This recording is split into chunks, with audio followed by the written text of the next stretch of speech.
პური დაგიმთავრდა და მაღაზიაში წასვლა არ გინდათ. მაცივარში კი ხაჭო კიდევ რომისგანაც შესაძლებელია საოცრად გემრიელი პური მოამზა. პატარა, საყვარელი და გემრიელი პურები. იცოდით რომ პური მხოლოდ 3 ინგრედიენტით შეიძლება მოამზადოთ. ძალიან სწრაფად. სულ რაღაც 5 წუთში. პურთან ერთად მოამზადებთ საოცრად გემრიელ, არომატულ და ფუმფულა ხაჭოს ფუნთუშებს. რომელსაც არ ჭირდება ბევრი დრო და არ ჭირდება ბევრი ინგრედიენტები. ამ პურისთვის იდეალურია ნაკლებად წყლიანი რბილი ხაჭო. საქართველოში ძირითადად იყიდება მარცვლოვანი ხაჭო და არა მხოლოდ საქართველოში, არამედ გაგახანი აქაც შემოვიდა. ამ შემთხვევაში ხაჭო დაავლენერეთ წინასწარ, რომ მიიღოთ კრემისებრი კონსისტენცია. 500 გრამ ხაჭოს დავუმატოთ 300 გრამი ფქვილი. დავუმატოთ ერთი შეკვრა გამაფხვიარებელი. არის 15 გრამი. ახლა კი გასინჯეთ. თუ თქვენი ხაჭო ნაკლებად მარილიანია, მარილიც დავუმატეთ. მოუზილოთ ცომი. ცომს დიდხანზე არ ჭირდება, უბრალოდ როდესაც შერდება, იქნება უკვე მზად. მე ვფიქრობ დავუმატებ თუ არა მარილი და დავუმატებ ძალიან ცოტას. ეხლა მოვუზილოთ ერთგვაროვანი რბილი ცომი. ხაჭო არის ჩემი საყვარელი პროდუქტი. ხაჭოსგან ძალიან მეორე ამის მომზადება შეიძლება. როგორც ცომების, ასევე შიგთავსების, ასევე ხაჭოს საოცარი ნამცხრების, ძალიან ბევრი რამის. და სხვათა შორის რეცეპტი დევს უკვე ჩემს სახლზე, სადაც 3 სახის რეცეპტს ვამზადებ ხაჭოსგან. რეცეპტი ზუსტია და ცენმეტი ფქვილი აღარ დაგჭირდებათ. სხვათა შორის ეს რეცეპტი და ეს პური თვითონ ძალიან დიდი პოპულარობით სარგებლობს გერმანიაში, განსაკუთრებით ახალგაზრდებში. ძალიან ლოგიკურია ჩემისაცაც, უბრალოდ 3 ინგრედიენტს შორებ ერთმანეთში და მზად არის ყველაფერი. ეხლა არ უნდა დავუდოთ არაფერს, უბრალოდ გავყოთ და შეგვიძლია შემდეგ გამოვაცხოთ. შეგიძლიათ ეხლა პური დაანაწევროთ პატარა ნაწილებად და ისე გამოვაცხოთ. მაგრამ მე მგონი რომ ეს ცოტა მოსაწყენი იქნება და ცოტა რომ გავახალისოთ, უფრო რომ გემოვიმისეთ, ამაშივე დამეხმარება სესუმზირის გული, აგრეთვე მაქვს ჩია, მაქვს გოგრის გული, რომელიც ძალიან გემრიელია, სელის თესლი და სეზამი. მოკლედ არ აქვს მნიშვნელობა თქვენ რომელს დავუმატებთ. შეგიძლიათ ასევე ძალიან მარტივად უბრალოდ ნიგოზი დააგუცმოცოთ და ისიც კი აურიოთ.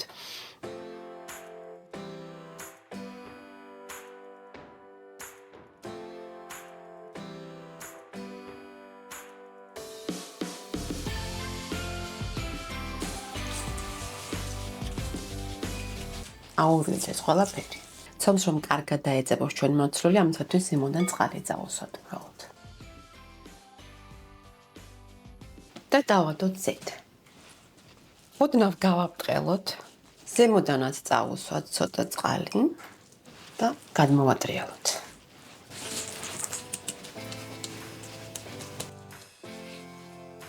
გვალი ფორმა მივეცით, ყველაფერი მოვაყარეთ, გავუკეთეთ რაც კი საჭირო იყო და ეხლა გავყოთ 8 ნაწილად, უბრალოდ ესე აიღეთ, თუნდაც დანა ან ესეთ რამე წყლის საგანი და გაყავით 8 ნაწილად. მაგრამ ტოლ ნაწილად. ნუ შეგიძლიათ 6 ნაწილადაც გავყოთ, მაგრამ გექნებათ შედარებით უფრო დიდი პურები. ამ პორციიდან გამოდის 8 ცალი პატარა პურები.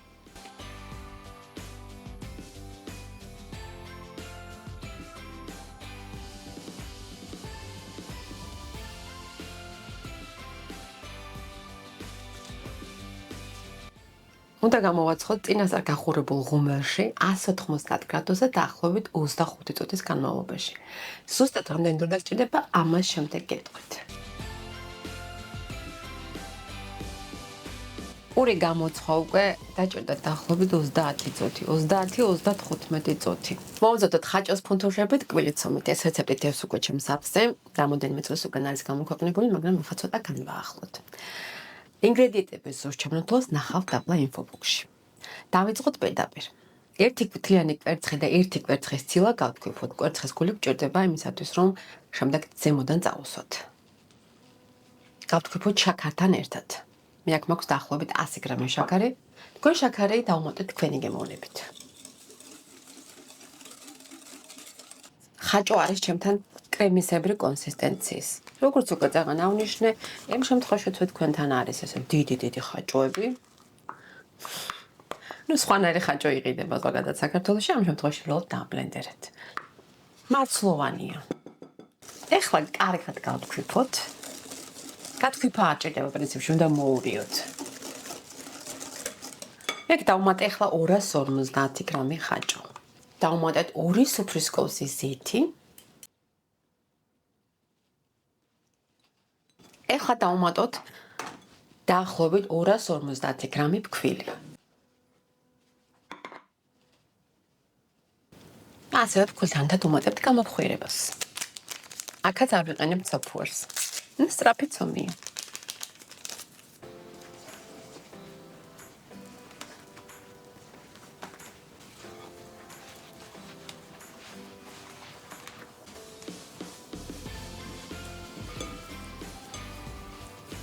მოდით ახლა შესწორება შევკანო 250 გრამი ფქვილი კი არა, დაახლოებით 280-300 გრამი ფქვილი წავიდა, ამიტომ ფქვილს თავიდან უყალოს უნდა დავუმატებ ნელ-ნელა.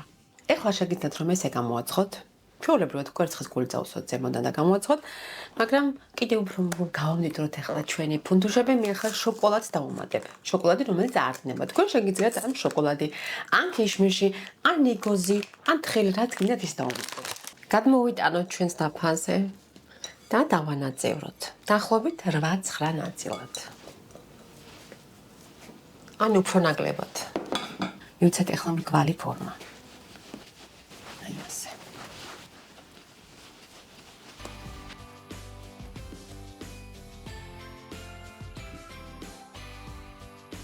ზემოდან წაუსვათ კვერცხის გული, რომელიც მე რძეში აურიე. აფუნთუშები გამოაცხოთ 180 გრადუსზე დაახლოებით 20-25 წუთის განმავლობაში. ფუნთუშები გამოცხვა და შეხედეთ რა მხელებია, 7 წელი გამოვიდა, მაგრამ უზარმაზარი. ანუ 9 წელი საშუალო ზომის გამოვიდა და აქედან.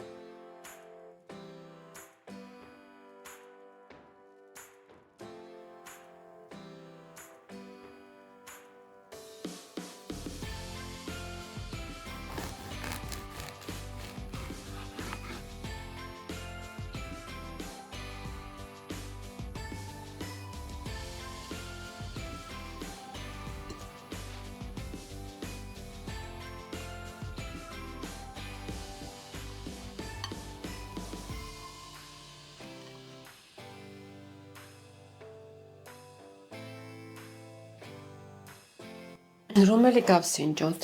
ჯერ პური?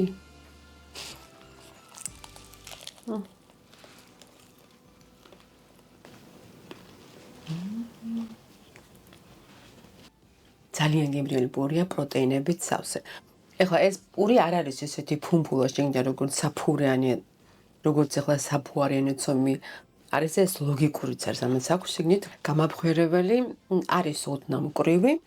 გარდან როგორც უკვე გესმით ხრაშუნა, სწრაფად მზადდება, მართლაც რომ სახელდაბუხელო გემრიელი პურია. თანაც სწრაფია. ეხლა ფუნთუშა ვნახოთ როგორია. ეს როგორი ნაზია? გემრიელი ესია ორივე. სწრაფი, სახელდახელო. ახლა კი მე დაგემშვიდობებ და ჩვენ შევხვდებით ერთმანეთს მომავალ ვიდეოში. მოგეწონა და ლაიქი. და გამოიწერა ახლებსაც რომ არ გამოდოთ ახალი ვიდეო რეცეპტი და მითხარი რომელი იქნებოდა შენი ფავორიტი. მე ახლა უფრო მარილიანს ავირჩევ.